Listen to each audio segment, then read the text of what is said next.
Ayon sa Biblia, particular sa Matthew chapter 24 verse 46, ang impyerno ay isang lugar ng walang hanggang kaparusahan at ang mga ito'y mapapasa sa walang hanggang kaparusahan. Ang mga matuwid sa buhay na walang hanggan, pinapakita nito na ang kaparusahan sa impyerno ay hindi pansamantala kundi walang hanggan, tulad ng gantimpala ng buhay na walang hanggan para sa mga matutuwid. Ang impyerno rin ay inilarawan bilang isang lugar na lubos na hiwalay ng presensya ng Diyos, na tinatawag na kadiliman sa labas, at walang hanggang pagpapahamak mula sa harapan ng Panginoon. Bukod dito, ito ay isang lugar na matinding pagdurusa at pagsisisi, kung saan ang mayamang lalaki ay nagdurusa at nagnanais kahit isang patak ng tubig mula kay Lazaro.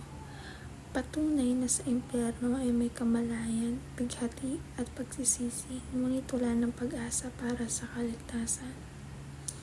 Magkaroon ng labis na habag para sa mga nawawala. Ang panawagang ito ay paalala sa ating mga Kristiyano na huwag mawalan ng malasakit sa mga taong hindi pa nakakilala kay Kristo. Tulad ng pinakita ni Jesus, ang tunay na pag-ibig ay nagmamalasakit at handang gumawa ng hakbang upang dalhin ang liwanag ng kaligtasan sa mga naliligaw ng landas. Magkaroon ng matinding pagkamuhi sa kasalanan. Bilang mga tagasunod ni Kristo, tinatawag tayong kamuhian ang kasalanan hindi dahil sa galit sa tao, kundi dahil alam natin ang pinsala at